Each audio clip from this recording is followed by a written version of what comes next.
ਪਾਕਿਸਤਾਨ ਦੇ foreign minister ਔਰ ਮੁਲਕ ਦੇ ਡਿਪਟੀ ਪ੍ਰਾਈਮ ਮਿਨਿਸਟਰ ਇਸਾਕ ਡਾਰ ਹੋਣੇ ਜਿਨ੍ਹਾਂ ਕੋਲ 2 ਮਰਤਬੇ ਨੇ ਉਹਨਾਂ ਦੀ ਹੁਣ ਤੋਂ ਕੁਝ ਘੰਟੇ ਪਹਿਲਾਂ ਅਮਰੀਕੀ ਫਾਰਨ ਮਿਨਿਸਟਰ ਮਾਰਕੋ ਰੂਬੀਓ ਹੋਣਾ ਦੇ ਨਾਲ ਮੁਲਾਕਾਤ ਹੋਈ ਹੈ। ਮੁਲਾਕਾਤ ਪਹਿਲੇ ਤੋਂ ਚਰਚਿਆਂ ਦੇ ਵਿੱਚ ਸੀਗੀ। ਇਸ ਮੁਲਾਕਾਤ ਦੇ ਵਿੱਚ ਦੋਵੇਂ ਪ੍ਰਧਾਨਾਂ ਨੇ ਆਪਸੀ ਗੱਲਬਾਤ ਕੀਤੀ ਜਿਨ੍ਹਾਂ ਦੇ ਵਿੱਚ ਪਾਕਿਸਤਾਨ ਔਰ ਅਮਰੀਕਾ ਦੇ ਆਪਸੀ ਪੁਰਾਣੇ ਤਾਲੁਕ ਵਾਸਤੇ ਪਾਕਿਸਤਾਨ ਵੱਲੋਂ ਪਾਕਿਸਤਾਨ ਦੇ ਅੰਦਰ ਮਿਨਰਲਸ ਤੇ ਅਮਰੀਕਾ ਦੇ ਨਾਲ ਸਮਝੌਤੇ ਨੇ ਜਿਹੜੇ ਉਹ ਔਰ ਪਾਕਿਸਤਾਨ ਔਰ ਅਮਰੀਕਾ ਦੇ ਆਪਸ ਦੇ ਵਿੱਚ ਵਪਾਰਕ ਸਮਝੌਤੇ ਨੇ ਜਿਹੜੇ ਉਹਨਾਂ ਦੇ ਉੱਤੇ ਗੱਲਬਾਤ ਨੂੰ ਤੇਜ਼ ਕਰਨ ਤੇ ਜ਼ੋਰ ਦਿੱਤਾ ਗਿਆ। ਦੁਨੀਆ ਭਰ ਦੇ ਅਹਿਮ ਦੀ ਗੱਲ ਹੋਈ ਜਿੱਥੇ ਭਾਰਤ ਔਰ ਫਲਸਤੀਨ ਦਾ ਨਾਂ ਲਿਓ ਬਗੈਰ ਵੀ ਆਪਸ ਵਿੱਚ ਗੱਲਾਂ ਬਾਤਾਂ ਹੋਈਆਂ। ਮਾਰਕੋ ਰੂਬੀਓ ਹੋਣਾ ਵੱਲੋਂ ਪਾਕਿਸਤਾਨ ਦੀ ਅਤਿਗਰਦੀ ਨੂੰ ਢੱਕਣ ਵਾਸਤੇ ਕੋਸ਼ਿਸ਼ ਔਰ ਯਤਨ ਨੇ ਜਿਹੜੇ ਉਹਨਾਂ ਦੀ ਤਾਰੀਫ ਕੀਤੀ ਗਈ, ਜਦਕਿ ਜਵਾਬ ਦੇ ਵਿੱਚ Pakistani deputy prime minister Ishaq Dar ਹੋਣਾ ਨੇ ਦੁਨੀਆ ਭਰ ਦੇ ਅਮਨ ਵਾਸਤੇ ਔਰ ਜੰਗਾਂ ਨੂੰ ਰੋਕਣ ਵਾਸਤੇ ਅਮਰੀਕੀ ਪ੍ਰੈਜ਼ੀਡੈਂਟ ਡੋਨਲਡ ਟਰੰਪ ਹੋਣੇ ਨੇ ਜਿਹੜੇ ਉਹਨਾਂ ਦੇ ਕਿਰਦਾਰ ਦੀ ਨਾ ਸਿਰਫ ਸਲਾਹਨਾ ਕੀਤੀ ਬਲਕਿ ਤਾਰੀਫ ਕੀਤੀ।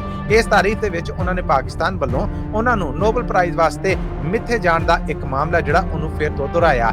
ਯਾਦ ਰਵੇ ਕਿ ਪਾਕਿਸਤਾਨ 'ਚ ਇਸ ਮੁਲਾਕਾਤ ਬੜਾ ਖਾਸ ਜਾਣਿਆ ਜਾ ਰਿਹਾ ਕਿਉਂਕਿ ਪਾਕਿਸਤਾਨ ਦੇ ਫਾਰਨ ਮਿਨਿਸਟਰ ਔਰ ਅਮਰੀਕਾ ਦੇ ਫਾਰਨ ਮਿਨਿਸਟਰ ਦੀ ਬਰਾਬਰੀ ਦੇ ਉੱਤੇ ਇਹ ਪਹਿਲੀ ਮੁਲਾਕਾਤ ਹੈ। ਇਸ ਤੋਂ ਪਹਿਲੇ ਦੋਵੇਂ ਪ੍ਰਧਾਨ ਨੇ ਜਿਹੜੇ ਉਹ ਟੈਲੀਫੋਨਿਕ ਰਾਬਤਿਆਂ ਦੇ ਉੱਤੇ ਸਫਾਰਤੀ ਮਾਮਲੇ ਨੇ ਜਿਹੜੇ ਉਹ ਡਿਸਕਸ ਕਰਦੇ ਸਨ।